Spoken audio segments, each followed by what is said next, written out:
Hello everyone, सबैजनालाई नमस्ते, good morning.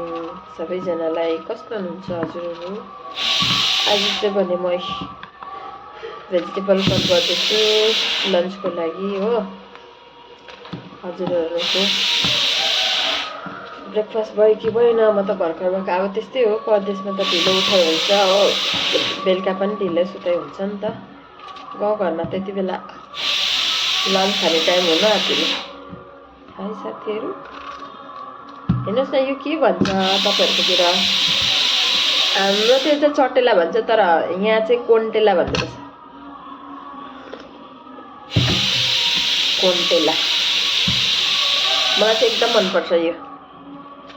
दोकानमा देख्यो भने ल्याइहाल्छु। बेङ्गलोरमा पनि आजकल त गाउँमा जस्तो सागसब्जीहरू पाउनु थालेको साथीहरू छक्क पर्छ।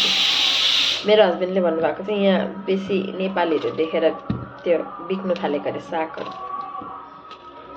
भन्दै भन्नुहुन्छ। पर्खिनुहोस् ल, मेरो राइसको सिटी बजाउनु।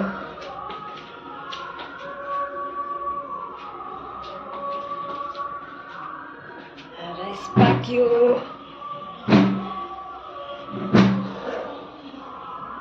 सब्जी यो चटेला र आलु बनाउँछु। आलु हेर्नु न, यताको आलु मिठै हुँदैन, गाउँको जस्तो आलु हुँदैन साथीहरू। गाउँको त अब गाउँै हो, एकदम अर्ग्यानिक। अस्ति ल्याएको मैले, हेर्नु सुकेर यस्तो भएछ, फ्रिजमा राख्दा पनि सुक्छ।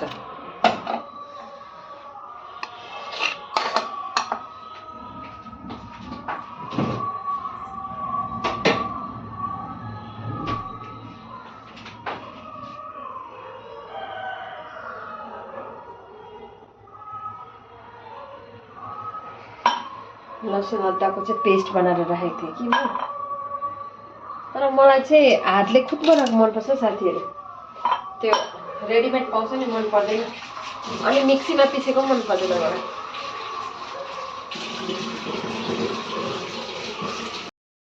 साथीहरू, म चाहिँ यसरी लसुन अदुवाहरूलाई चाहिँ यसरी फ्राई गर्छु है। अनि यस्तो गऱ्यो भने चाहिँ सब्जी मिठो हुन्छ, सब्जीमा टेस्ट आउँछ। मेरो पाक्दैछ चटेलाको सब्जी र आलु। साथीहरू, अस्ति मैले प्लान्ट सार्दै गरेको भिडियो देखाएको थिएँ नि तपाईँलाई। यही है प्लान्ट जागे, हेर्नुहोस्।